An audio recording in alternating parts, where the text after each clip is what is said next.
하나님 말씀 사도행전 6장입니다.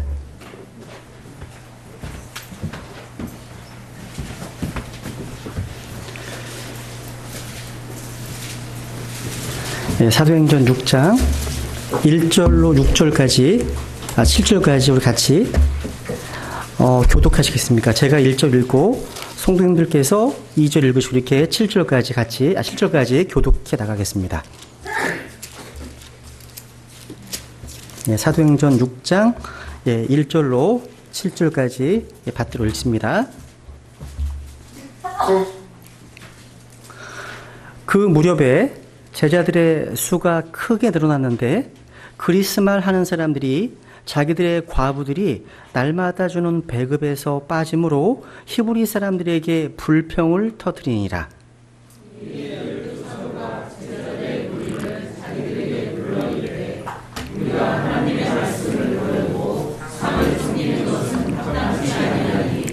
그러므로 형제들아, 너희는 너희 가운데서 정직하다는 평판이 있고 성령님과 지혜가 충만한 사람 7을 찾아내랴. 우리가 이 일을 그들에게 맡기고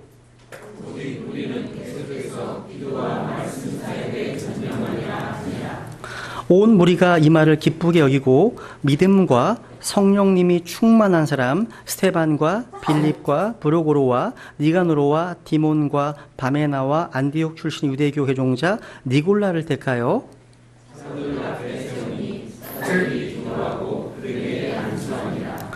하나님의 말씀이 자라나서 예루살렘에서 제자들의 수가 크게 늘어나고 제사장들의 큰 무리도 믿음에 순종하니라. 아멘. 오늘은 교회 사역의 우선순위라는 제목으로 하나님 말씀 증언하겠습니다. 기도하겠습니다. 은혜와 긍휼이 풍성하신 아바 아버지 주님의 은혜에 감사를 드립니다. 저희들은 주님 앞에 나아올 수 없는 그런 자들이었습니다. 그러나 이 시간 예수 그리스도의 보혈의 피의 공로를 의지해서 아버지 앞에 나아갑니다. 이 시간도 하나님의 음성 듣기를 원합니다. 부족한 자가 주의 말씀을 증언할 때 주영으로 충만하게 채워주셔서 하나님의 사람들에게 하나님의 말씀을 하나님의 능력으로 선포할 수 있도록 부족한 제 입술과 온 몸을 주님께서 사용하시기를 간절히 소망합니다. 주님, 성령으로 충만한 가운데 우리 모두가 하나님의 말씀에 집중할 수 있도록 그래서 인도해 주시옵소서. 존귀하신 예수님 이름으로 기도드렸습니다. 아멘. 여러분, 대한민국 헌법 제20조 1항에 보시면요, 모든 국민은 종교의 자유를 가진다. 2항에 보시면 국교는 인정되지 아니하며 종교와 정치는 분리된다. 11조에 보시면 모든 국민은 법 앞에 평등하다. 누구든지 성별과 종교 또는 사회적 신분에 의해서 정치적 또 경제적 사회적 문화적 생활의 모든 영역에 있어서 차별을 받지 아니한다. 이렇게 되어 있습니다. 이 종교의 자유는요, 신앙의 자유, 종교적 행사의 자유, 종교적 이런 집회의 자유, 또 결사의 자유, 선교 활동 등을 행할 수 있는 적극적인 자유가 있고요. 또 그 외로 반대로 신앙을 가지지 아니할 무신앙의 자유가 있습니다. 또 종교적 행사 및 집회, 결사, 선교 활동 등을 강제받지 아니할 소극적 자유를 포함합니다. 이게 헌법 조문이에요.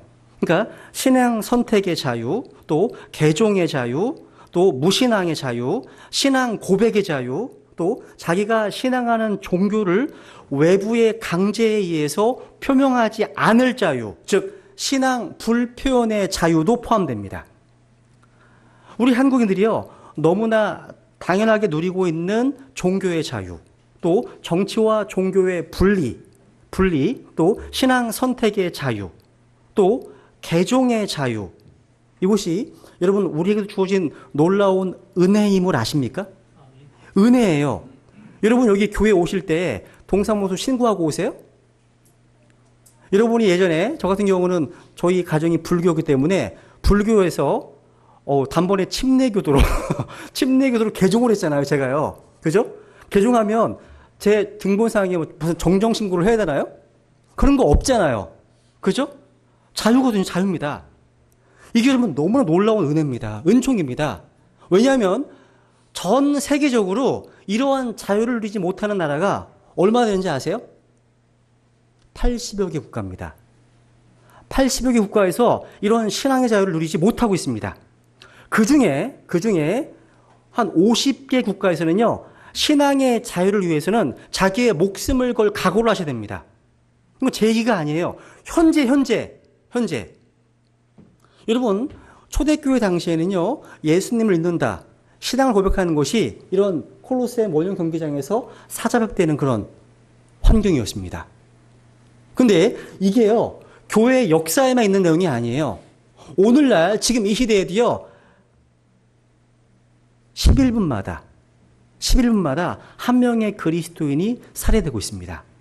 전 세계에서요. 통계로 나와 있어요. 그래서 지금 박해받는 교회에 대해서 많은 나라들이 이 성경이라는 책을 금수 조치에 포함시키고 있습니다. 못 들어와요. 들어오지 못합니다. 파키스타인인들이요, 기독교인들 가정을 불태워서 환호하고 있어요. 좋아서. 기독교인들을 실제 목을 매달아서 죽입니다. 이게 현재 여기 보시면 뭐라고 되어 있냐면, 콜로세움에서 사자들에게 먹히는 그런 내용들이 교회사에만 나오는 것이 아니다. 지금 매일 일어나고 있습니다. 현재예요. 이게 우리랑 같은 믿음을 가진 크리스찬이라니까요. 우리 이런 분들을 기억하셔야 됩니다. 전 세계에서요, 한 명의 크리스찬이 11분마다 한 명씩 죽어가고 있습니다. 이게 다 크리스찬들이에요, 다. 그래서 2015년 작년입니다. 올해는 아직 통계가 안 나왔는데 2015년 세계에서 가장 그리스도인들이 박해를 심하게 받는 50개 국가를 선정했습니다. 여기는 웬만하면 가지 마세요. 여행이라도 가지 마세요. 보세요. 이게 2013, 14년까지는요, 1위는 부동의 북한이에요. 1위는. 안 바뀌어, 북한. 절대 안 바뀝니다. 1등은 북한입니다. 넘버원이에요. 근데 2등부터는 많이 바뀌었어요, 최근에. 원래 2등이 사우디아라비아였거든요. 근데 이제 9.11 테러 난 이후에요, 이슬람 극단주의자가 등장하면서 그런 나라들에 있는 크리스찬들이 신앙에 위협을 받기 시작했습니다. 이 나라에요. 보세요. 이 50위까지를 지금 공개했습니다. 공개했어요. 김정은. 이 김정은은 33명의 크리스찬들을 사형집행하라고 명령을 했습니다. 이 북한은 뭐 김일성, 김정일, 김정은 이 사람들을 숭배하는 그런 나라잖아요. 그죠? 그럴 수밖에 없죠. 그죠? 어쨌거나 지금 아까 보셨던 이런 나라들에서 자기의 신앙의 자유를 누리기 위해서는 목숨을 걸 각오를 하셔야 됩니다. 근데 여러분, 이런 파키스탄, 인도네시아, 나이지리아 이런 나라들에서 왜 많은 기독교인들이 투옥되고 살해당하고 있잖아요. 신앙을 지키고 있습니다. 근데 이 박해의 배후에 누가 있는지 아세요? 박해의 배후에, 그렇습니다, 마귀가 있습니다. 사탄이 있습니다. 여러분, 제가 이 얘기를 왜 드리냐면, 사탄이 교회를 말살시키기 위한 전략이 두 가지입니다. 여러분, 이 지구상에는요, 많은 조직과 단체들이 존재하고 있습니다. 근데 이런 모든 단체들 가운데서 교회처럼, 신약 교회처럼 외부로부터 많은 공격과 비판을 받고 있는 단체는 아마 없을 겁니다. 교회처럼. 또 교회처럼 그 많은 공격에도 불구하고 끈질긴 생명력을 가지고 지속되고 있는 모임도 다시는 없을 겁니다. 여러분, 교회가 이러한 반대와 비판을 받는 상황에 놓이게 된 가장 많은 이유가 뭐냐면, 교회 자체의 문제일 수 있습니다. 교회의 결함 때문일 수 있습니다. 부인할 수 없습니다. 그러나 단순히 그것만이 이유가 아니에요. 때로 교회는 외부로부터 심각한 박해와 고통을 받지 않으면 안 되었습니다. 이것을 성경적인 관점에 설명하자면, 교회의 공격 그 배후에는 사탄의 세력이 역사하고 있음을 말하고 있습니다.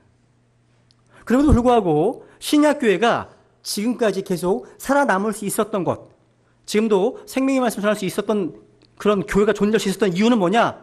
교회를 사랑하시고 교회를 보호하시는 교회의 머리이신 주 예수 그리스도 때문입니다. 여러분, 예수님께서 지상에서 사역하실 때 마태복음 16장 18절 이런 말씀하셨습니다. 다시 읽어볼까요? 시작.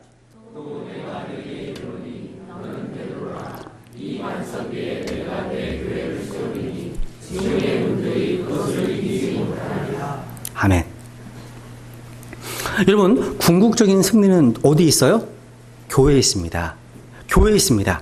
근데 지상에서 영적으로 전투하고는 신약교회. 이 신약교회는요, 주님께서 재림하시는 그날까지는 악한 영적 세력들과 계속해서 싸움을 하게 될 것입니다.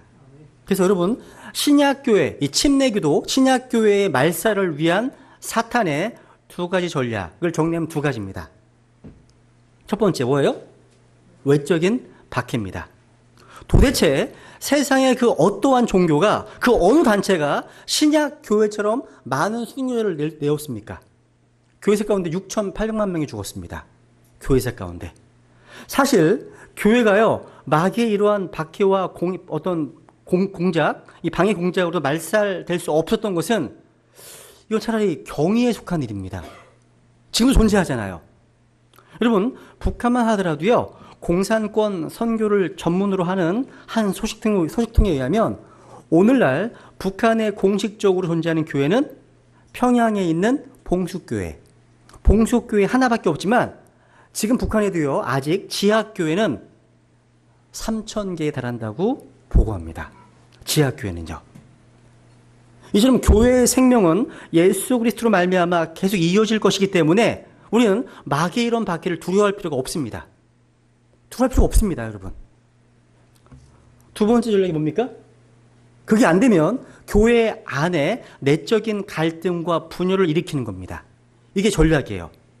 여러분, 교회의 많은 갈등과 분열은요, 외적인 박해 때문이라기보다는 교회 내부의 문제로 인한 것입니다. 우리 알 수 있습니다. 이 교회 내부의 분열 때문에 간증을 많이 잃어버렸습니다.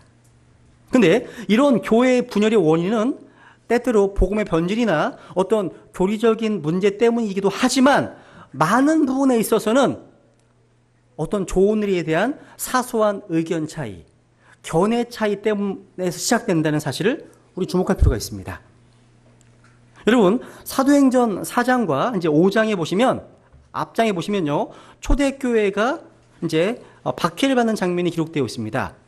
그런데 신약교회는요, 이 박해 때문에 움츠러들지 않았습니다. 점점 전진했습니다. 더 강해졌습니다. 신약교회가요. 한 명의 순교자가 나오면 100명이 일어났습니다. 이게 신약교회의 모습이었어요. 그런데 사도행전 6장에 보니까 이제 사탄은 박해라고 하는 공작이 통하지 않자 이제 내부적인 갈등과 분열이라고 하는 공작을 사용하게 됩니다. 본문에 보세요. 이렇게 시작합니다. 그 무렵에 제자들의 수가 크게 늘어났는데, 보세요. 누가 늘어났다고요? 제자들의 수가 크게 늘어났는데. 제가 이 제자라는 단어에 다시 눈이 갔습니다. 제자들이 많아졌다는 거예요. 근데 본문에서는요, 믿는 신자, believer, 신자, 성도라고 표현하지 않고 뭐라고 표현하고 있습니까? 제자라고 지금 표현하고 있습니다. 제자. 제자가 뭐예요? 어떤 사람이 제자입니까? 제자? 제자는 한마디로 follower입니다. 따르는 자입니다. 따르는 자. 따르는 사람입니다. 우리는 믿는 신자일 뿐만 아니라 제자가 되어야 됩니다. 주 예수님을 따르는 자가 되어야 됩니다. 주님이 가신 그대로 가는 자가, 따라가는 자가 누구예요? 제자입니다. 예를 들어서 무술하는 사람, 무도인이요. 저 사람은 내 제자입니다. 제자입니다. 이렇게 할 때 그 사람은요, 그 사부님의 무술을 그대로 이어받은 사람이 되어야 합니다. 저희 교회에서도 최승영님께서 학교도 가르치고 계시잖아요. 우리 아이들이 저희 집에서 사부님이 뭐 이런 얘기를 하거든요. 무술을 이어받았으니까. 한참 부족하지만 제자는 아직 아니죠. 아직은. 제자는 아니죠. 그죠? 스승과 똑같이 따라해야 제자라고 부를 수 있는 겁니다. 무용도 마찬가지 아니에요? 무용도? 그죠? 무용도 마찬가지예요. 스승의 춤을 그대로 재현해야 제자인 겁니다. 근데 자기 마음대로, 자기 스타일대로 하는 사람은 제자가 아니에요. 동의되시죠? 그죠? 그러니까 스승과 다른 것은 제자가 아닙니다. 그 스승이 그 제자잖아요. 그렇기 때문에 예수 그리스도의 제자란 누구냐? 예수 그리스도께서 가신 길을 그대로 따라서 가는 사람입니다. 그게 제자예요. 그런데 오늘날 교회에 제자가 너무 적다는 겁니다. 오히려 가짜 제자가 많다는 문제가 있습니다. 겉으로는 예수님을 따른다고 하지만 실제적으로는요, 돈을 따르고 명예를 따르고 오히려 부를 따릅니다. 제자가 아니에요. 여러분, 이 사도행전 본문에 보시면 그 많은 박해에도 불구하고 제자들의 숫자는 더 많아졌다고 기록하고 있습니다. 1절 다시 읽겠습니다. 시작. 그 무렵에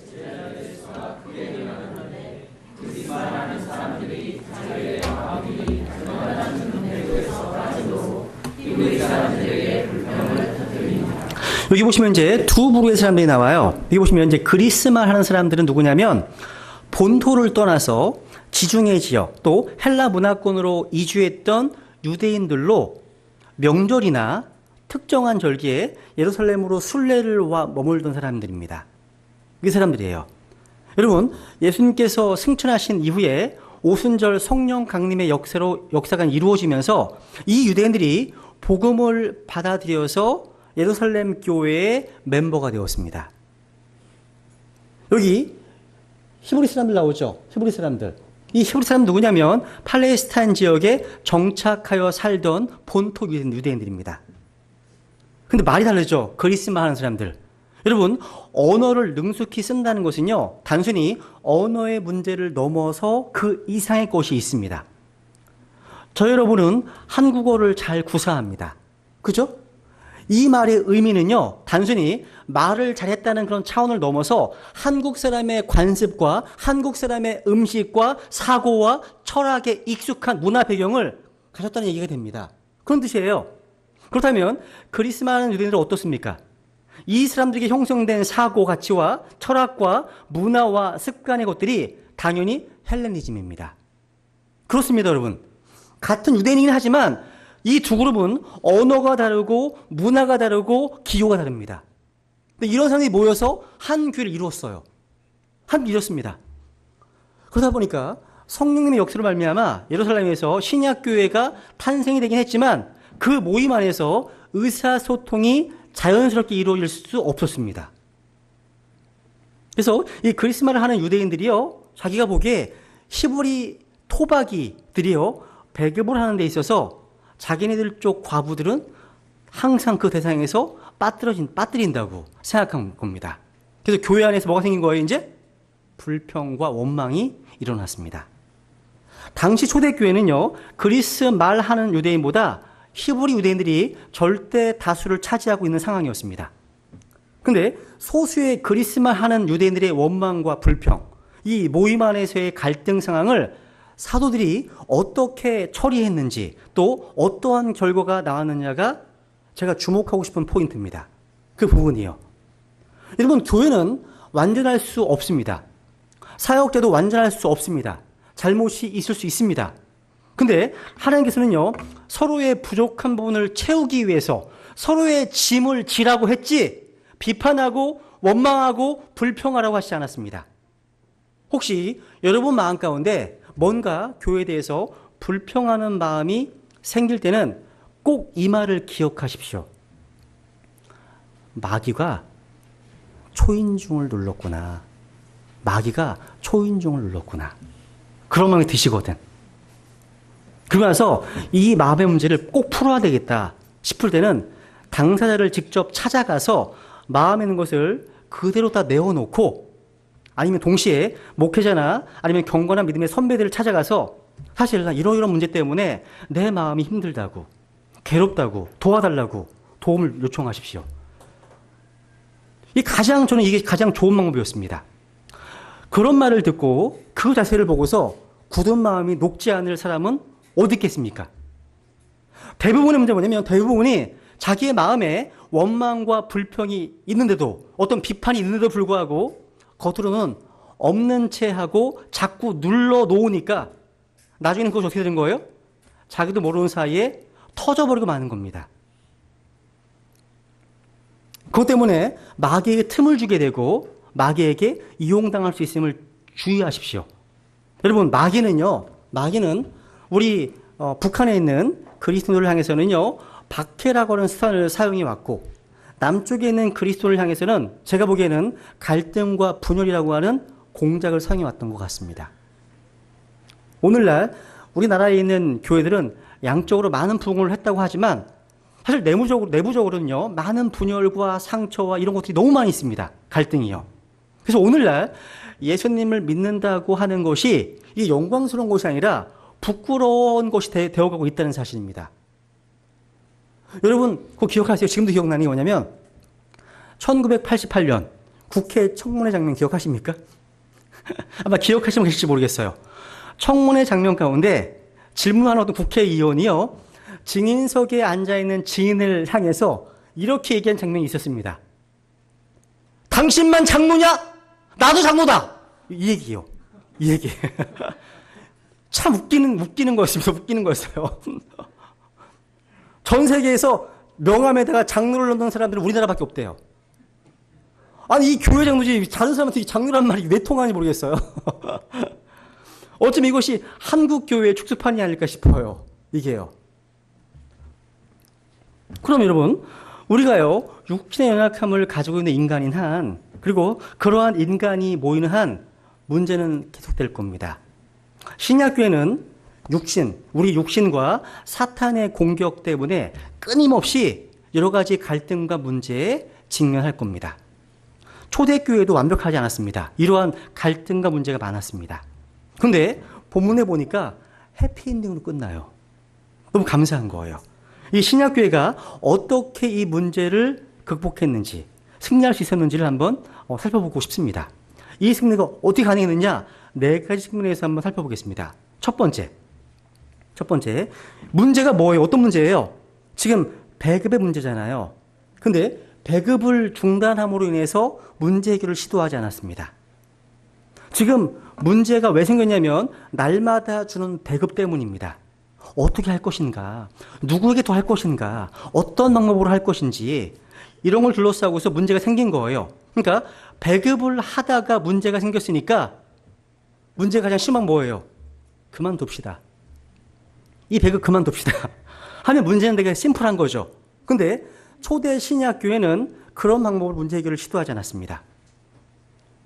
사실 여러분이요, 주 예수님을 섬기고 이 몸된 교회를 섬기다 보면 반드시 문제가 생길 겁니다. 어려움이 있으실 겁니다. 여러분, 교회에서 섬기실 분들 미리 잘 들으세요. 분명히 어려움이 있을 겁니다. 특히 앞에서 눈에 띄게 일하시는 지체들 분명히 저항을 받을 겁니다. 마음을 좀 하셔야 됩니다. 근데 여러분이 아무런 섬김도 하지 않고 아무런 봉사도 하지 않으면 아무런 저항도 없고 아무런 부딪힘도 없을 겁니다. 그러나 그러한 삶은요, 우리 신앙에 아무런 성장을 가져오지 못합니다. 우리는 서로 간의 부딪힘과 상호작용을 통해서 영적으로 성장할 수 있도록 하나님께서 그 계획해 놓으셨기 때문입니다. 저는 베다니 침례교회에 이렇게 저렇게 자신들의 위치에서 자원해서 섬기시는 분들이 있어서 참 감사합니다. 각 구역 지체들을 이제 세우시기 위해서 수고하시는 리더들을 비롯해서 식당에서 봉사하시는 분들, 설거지 하시는 분들, 또 재정이나 찬양으로 섬기시는 분들, 또 주일학교에 섬기시는 분들, 청소로 섬기시는 분들, 또 안내로 섬기시는 분 등등 이런 분들이 있어서 참 감사합니다. 교회 안에서요, 신실하게 주어진 일을 감당하다 보면 여러 가지 말들이 들리게 되고 어떠한 저항과 어려움에 직면하실 것임을 꼭 기억하십시오. 우리가 처한 어떤 환경과 상황이 어떠함에도 불구하고 주님께서 자신에게 맡긴 일에 집중하시고 신실하게 반응하십시오. 왜? 우리의 보상은 주님께로부터 받으실 거기 때문입니다. 그게 중요해요. 그분께 집중하십시오. 또 다른 지체들은요, 교회에서 세워진 지체들을 존중해 주시고 그분들의 말을 잘 따라주시기 바랍니다. 그게 교회의 질서이기 때문입니다. 여러분 생각해 보세요. 뭔가 일을 그만두고 중단하는 것은 가장 쉬운 방법입니다. 생각해 보세요. 신약교회에서 섬기고 봉사하다 보면 어려운 일 생깁니다. 가장 쉬운 해결 방법은 집어치우고 안 하는 거예요. 그런 거예요. 사표 던지고 걸어 나가면 끝나는 겁니다. 부부관계에 있어도요, 남편과 아내 사이에 문제가 생길 때 가장 쉬운 해결 방법은 뭐예요? 갈라서는 겁니다. 헤어지는 일입니다. 근데 그것은 해결이 아닙니다. 그거는 제가 볼 때는 포기입니다. 포기예요. 나약한 겁니다. 여러분, 어려운 지체들을 구제하고 배급하는 일이 교회를 통해서 마땅히 계속되어야 할 일이라면 이 사역은 어떤 문제에도 불구하고 계속되어야 합니다. 어려운 지체들을 위해서 구제하는 일은요, 교회에서 가장 중요한 사역은 아니지만 필요한 사역입니다. 사실 일하지 않는 교회는 문제도 없어요. 문제 없어요. 근데 본문에 나타난 신약교회 아름다운 모분을 보면 배급을 중단하는 것으로 문제 해결을 시도하지 않았다는 사실에 있습니다. 두 번째 보세요. 여기 보시면 누가 책임을 져야 하는지를 따지지 않았어요. 이게 안 나와요. 보니까 성경에. 그러니까 이 문제에 대해서 책임이 누구에게 있느냐를 찾았다는 그런 흔적이 찾아볼 수가 없습니다. 교회 안에서 책임 추궁을 하려고 하면 우리 인간은 저마다 자기를 방어하고 싶어 합니다. 그런 마음이 있어요. 자기를 지키기 위해서 상대방을 공격하게 됩니다. 그게 왜 내 책임입니까? 당신 책임이지. 이렇게 되면 교회 안에 더 큰 소란을 일으키게 될 가능성이 많아집니다. 여러분, 제가 지난주에 설교 드렸죠. 설교 말씀 가운데 창세 이래로 언제나 책임 전가는 누구의 역사라고요? 그렇죠. 사탄의 역사입니다. 사탄이 공작에도 사실을 꼭 잊지 마십시오. 에덴 동산에서 사탄이 역사할 때 그 아담과 이브는 다른 사람에게 책임을 전가했습니다. 이브는 저 뱀 때문에, 아담은 제 아내 때문에 라고 말했습니다. 그런데 여러분, 성령님께서 역사하신 현장에서는 언제나 이런 고백이 터져 나옵니다. 제 잘못입니다. 제 책임입니다. 제가 잘못했습니다. 근본적으로 제가 책임져야 될 문제입니다. 내가 어찌 알고 성경들 말하면 이게 성령님께서 역사하신 현장마다 사람들은 저마다 자기에게 책임이 있다고 말하기 때문입니다. 세 번째. 이들이 어떤 해결책을 모색했습니까? 이들은요, 문제를 해결하기 위해서 7사람을 세웠습니다. 자격은 여기 3절에 보시면 성령님과 지혜가 충만한 사람, 정직한 사람, 이걸 했습니다. 우린 여기서요, 우리가 종종 회중교회란 말 많이 하시죠? 회중교회. 회중교회라고 자주 이야기하는 신약교회의 의사결정 방식을 볼 수 있습니다. 교회에서 어떻게 의사결정이 되는지를 그 구조를 엿볼 수 있습니다. 여러분, 여기 보시면 교회 사역자들이 문제 해결을 위해서 사람을 뽑기로 결정합니다. 사역자들이. 그리고 어떠한 사람을 뽑아야 하는지 그 기준과 방향을 제시하고 있습니다. 누가요? 누가? 사도들이요. 사역자들이. 그리고 그 자격에 해당하는 사람을 누가 선택합니까? 보시면 회중들로 하여금 추천하게 합니다. 회중들로 하여금 추천하게 합니다. 그리고 추천받은 사람들을 누가 안수합니까? 시청에서? 사역자가요. 이런 방식입니다. 누군가는 신약교회 의사결정 방식이 반드시 투표로 결정하는 민주주의 방식이라고 얘기하기도 합니다. 근데 여기를 잘 보세요. 우리 성경의 본문에 집중하시면 좋겠습니다. 회중교회는 그런 의미가 아니라는 겁니다. 무슨 얘기면 모든 성도들이 투표를 해서 다수결로 결정해야 할 수도 있겠지만 신약교회의 의사결정은요, 아니라는 거예요. 성경을 잘 보세요. 바울은요, 에베소에서 디모데를 목사로 세웠습니다. 바울이요. 크레테 섬에서 바울은 디도를 목사로 세웠습니다. 원칙을 볼까요? 한번 디도서를 볼게요. 디도서 1장. 디도서 1장에 보시면 5절.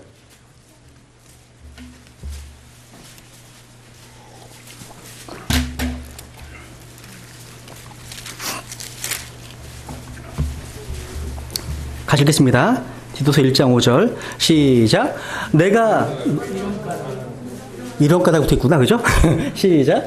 이런 까닭으로 내가 너를 크레테에 남겨두었나니 그것은 내가 부족한 것들을 바로잡고 또 내가 너를 세운 것 같이 각 도시에서 장로들을 임명하려 함이니라. 여러분, 이 디도가 어떻게 크레테 교회의 목사가 되었습니까? 크레테에 교회를 세웠던 사도 바울이 디도를 목사로 지정해서 세운 겁니다. 성경은 디도를 목사로 세우기 위해서 성도들이 결정했다거나 투표했다거나 하지 않습니다. 사람들은요, 민주주의가 가장 좋은 것이라고 생각하지만 사실은 그렇지 않아요. 어떤 면에서 최악일 수 있습니다. 우리나라가 민주주의 국가이긴 하지만요, 그것은 최선이 아니라는 겁니다. 민주주의 체계에서는요, 다수가 지도자를 선출합니다. 그런데 교회는 그렇지 않습니다.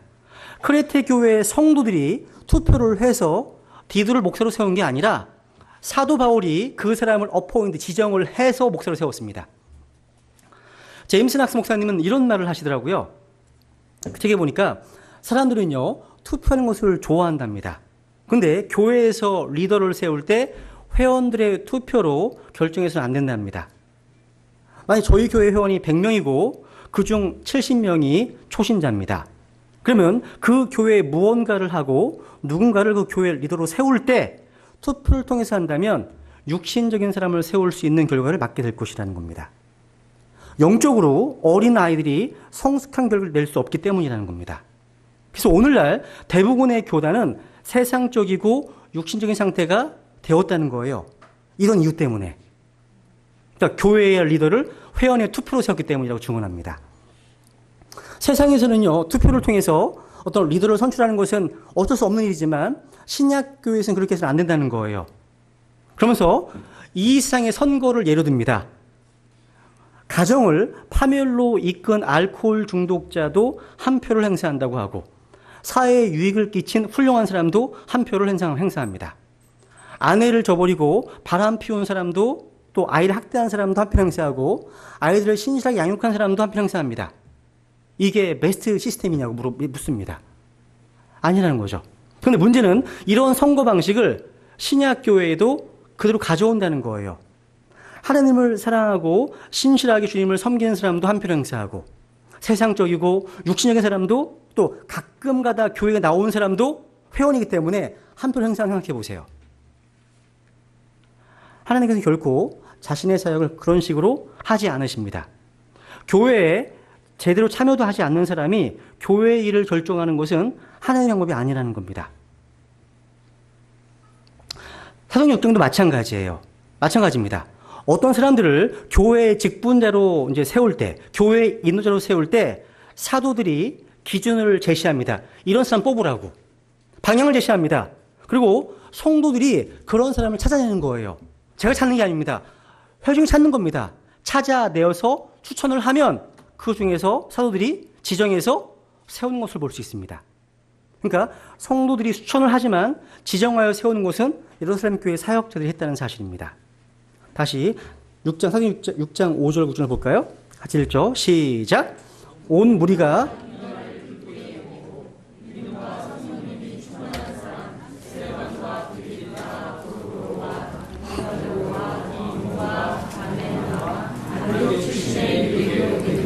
리골라를 택하여 사도들 앞에 세우니 사도들이 기도하고 그들에게 안수하니라. 보세요. 지금 택한 건 누가 택한 겁니까? 온 무리가 택했습니다. 온 무리가 택했습니다. 그리고 어떻게 했습니까? 사도들이 지정해서 안수에 세웠습니다. 이것이 신약교회에서 직분자를 세우는 방식이었습니다. 여러분, 사도들은요, 사람을 세우는 문제에 있어서 기준을 제시했습니다. 하나님의 일을 아무에게나 맡길 수 있는 것이 아닙니다. 정직하고 성령님과 지혜가 충만해서 교회 가운데서 인정받는 사람이어야 합니다. 다른 말로 교회의 직분자는요, 평소에 교회에서 인정을 받는 사람이어야 합니다. 앞으로 저희 교회에서 누군가 직분자를 세우게 될 때 저는 성도들 가운데서 인정받는 사람을 세울 겁니다. 그 사람은요, 성도들 속에서 알려집니다. 제가 보기에는요, 성도님들에게는 어떤 그 느낌이 있는 것 같아요. 뭔가 촉이 있는 것 같아요. 어떤 사람이 진정으로 성도들의 본이 되고 많은 면에서 신실하고 좋은지 아니면 게으르고 세상적이고 인색한지 다 아시는 것 같아요. 어떻게 아시나 몰라요. 다 아시는 것 같아요. 그렇기 때문에 교회 안에서 어떠한 사람이 되는 것, 이건 되게 중요한 일입니다. 중요한 일입니다. 앞으로 우리 가운데서도요, 공적인 어떤 오피셜하게 그 직분자로 세워져서 쓰임받을 사람들이 있을 겁니다. 그럼 누가 과연 세우심을 받겠습니까? 성도들 가운데서 인정받는 사람입니다. 다른 말로 시간의 검증을 통과한 사람입니다. 이 검증을 통과하지 못하면 세우지 않을 겁니다. 여러분, 로마서 16장에 보시면 바울이요, 안부를 묻기 위해서 기록한 많은 사람들이 나와요. 근데 저마다 특징이 있어요. 누구는 많이 수고했고, 누구는 사랑을 받는 사람이고, 누구는 인정받는 사람이라고 기록하고 있습니다. 이것은요, 당시의 교회의 상태를 말하는 것이었지만 이 기록이 성경이 되었습니다. 그리고 2000년이 넘도록 성도들이 읽혀지고 있습니다. 그럴 줄 알았다면 당시 교회 생활을 더 잘하고 더 많이 수고할 걸 하는 사람도 있었을 겁니다.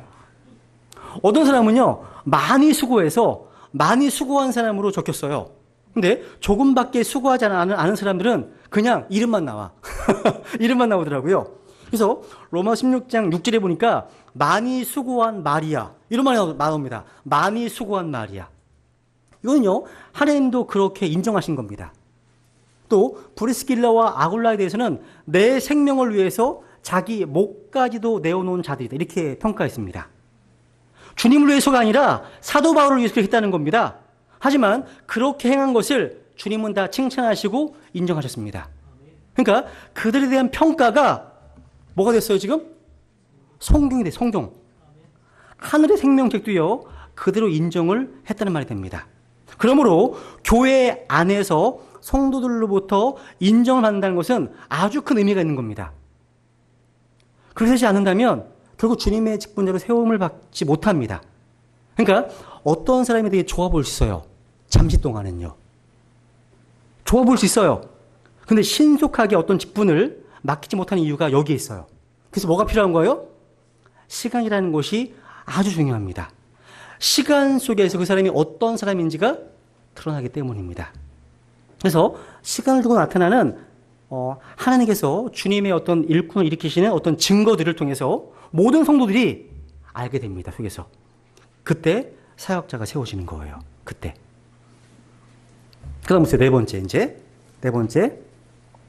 교회 사역의 이제 우선순위를 확정했습니다. 이런 문제 가운데서.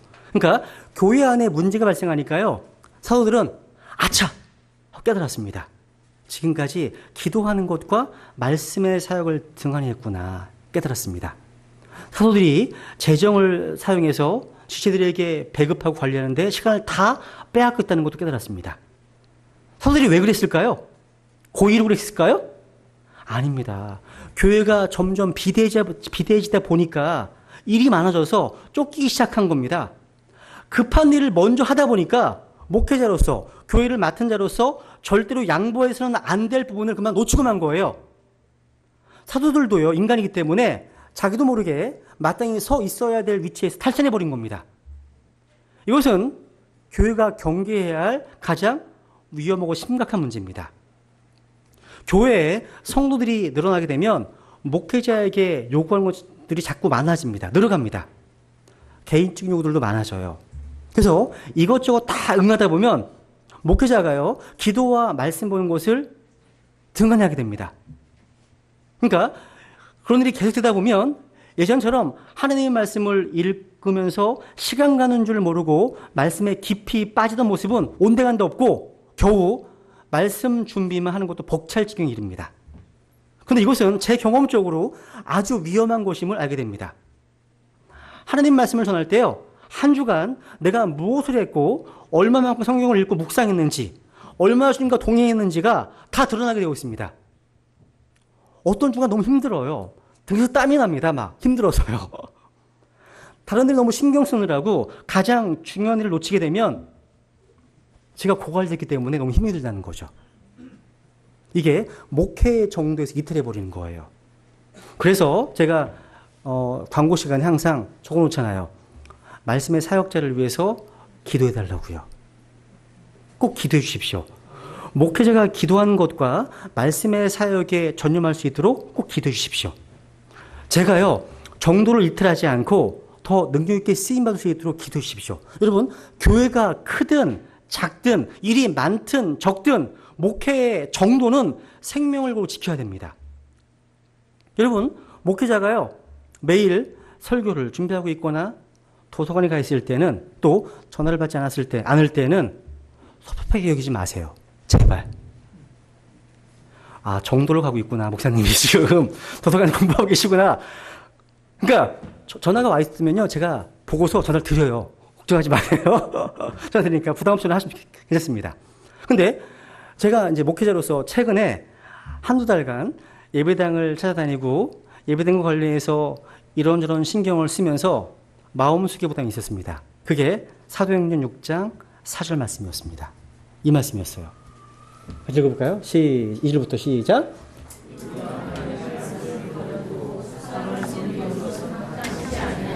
그 다음.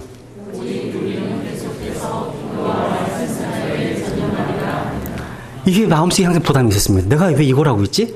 이건 내가 가야 될 정도가 아닌데? 또 어쩔 수 없이 할 수밖에 없는 상황이 됐으니까 하는 거죠. 그러니까 목회자가요, 기도하고 성경 읽고 묵상하는 일에만 올인하고 있다면, 그때 여러분이 왜 목사가 왜 예배당 장소 신경 쓰지 않지?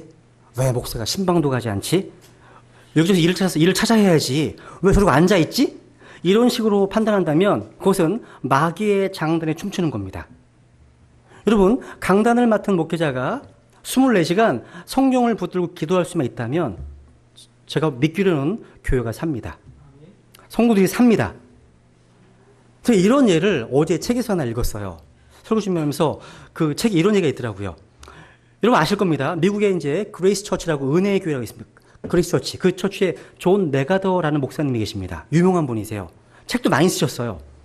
근데 과거에 우리나라에 되게 유명한 분이십니다. 되게 유명한 분이 그 존 메가더 목사를 만나기 위해서 면담 요청을 했어요.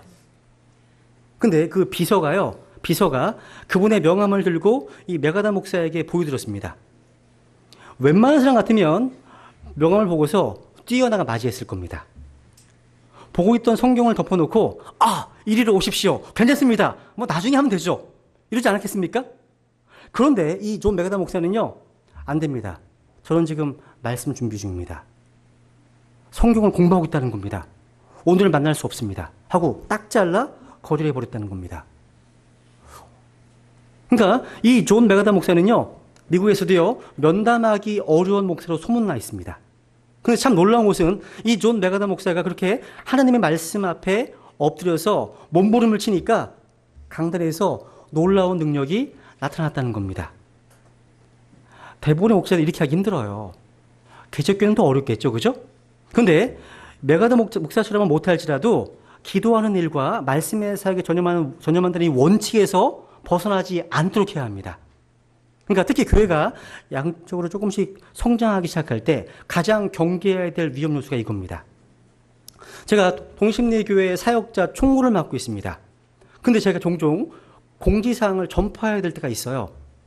근데 목사님들 가운데 스마트폰을 사용하지 않아서 카톡을 안 하시는 목사님들도 꽤 계시고, 심지어 제가 엊그저께는 이메일도 사용하지 않으셔가지고 핸드폰 문자로, 그분 2G인가 3G 쓰시거든요. 핸드폰 문자로만 짧게 알려드릴 수밖에 없는 목사님도 계시면 알게 되었습니다. 저는 그분들이 잘하고 계시다고 생각합니다. 이 스마트폰이 족쇄일 수가 있어요. 계속 전화 오고 계속 카톡에서 띵동 띵동 울리고 하는 것이 목회자에게는 영적으로 치명적일 수 있음을 느끼거든요. 목회자가 이런 각오를 가지고 하나님의 양떼를 위해서, 교회를 위해서 정도에서 벗어나지 않으려고 몸부림을 칠 때 손해보는 게 하나 있어요. 인간관계에 손해를 봅니다. 어울릴 사람들과 어울리지 못하기 때문이에요. 친구들도 잘 못 만나고 모이면서 잘 못 나갑니다. 전화도 잘 안 받으니까 공사를 막느라고 인간관계에 상당히 손해를 봅니다. 그런데 한 가지는 분명합니다. 영적으로 생명을 키우는 일, 보이지 않는 영적 싸움을 위해서는 이런 손해를 감수해야 한다는 겁니다. 만약에 목사가 신방 다 가고 오라는 몸이 다 나가고 만나는 사람 다 만나면 어떻게 되겠습니까? 저 해봤거든요.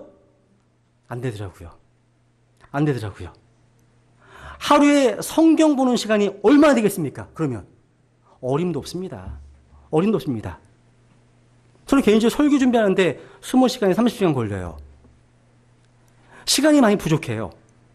그러니까 목회자가 이러한 손해를 감수하는 이유가 뭐냐면 기도와 말씀의 사역에 전념하라고 하는 사도들의 원칙에서 벗어나지 않기 위해서라는 거죠. 이런 보람이 있다는 것만 말씀드리고 싶습니다. 여러분, 사도들은요, 이 말씀의 원칙에서 벗어나지 않기 위해서 우선순위를 확정했습니다. 왜? 신약교회의 가장 우선되는 사역은 말씀의 사역입니다.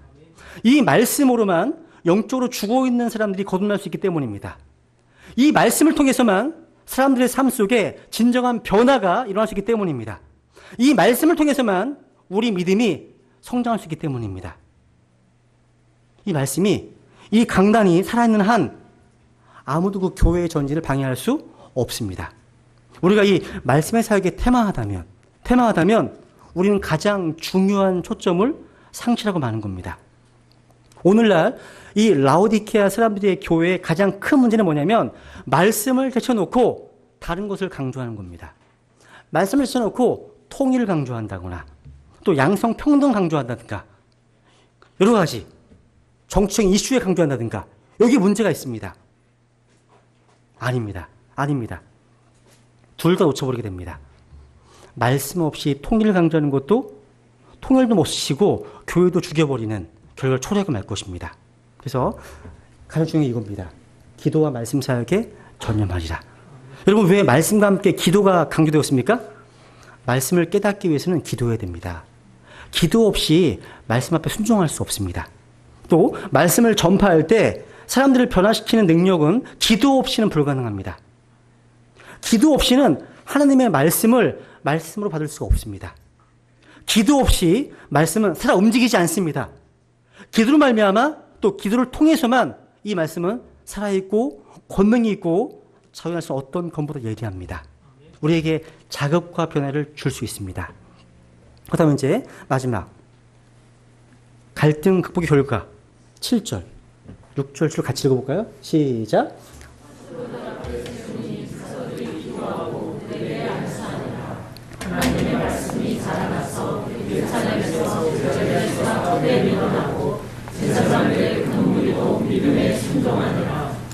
당시 이제 유대 종교 지도자들까지도요, 마침내 예수님의 피 묻은 이 복음 앞에 순종하는 놀라운 결과가 일어났다고 성경은 증언합니다. 그래서 우리가 신약교회를 위해서 기도하실 때 무엇보다 먼저 기도하실 것은 이 땅에 또 이 교회에 우리가 신약교회를 위해서 기도할 때 하나님의 살아있는 말씀이 자유로운 행로를 가지고 흥할 수 있도록 기도하셔야 됩니다. 가장 먼저 할 기도 제목입니다. 이것은 그 어떤 것보다도 우선되는 우리의 기도 제목입니다. 이 기도를 계속 하셔야 됩니다. 여러 가지 문제와 갈등으로 신음하고 있는 신약교회들을 위해서 이 베드레 심내교회를 위해서 기도할 때 살아있는 하나님의 말씀이 자라날 수 있도록 그리고 이 말씀의 권위가 사람들의 생명을 구원하고 사람들을 영적으로 세워줄 수 있도록 기도하셔야 됩니다. 우리 잠깐 눈을 감아 보시겠습니다.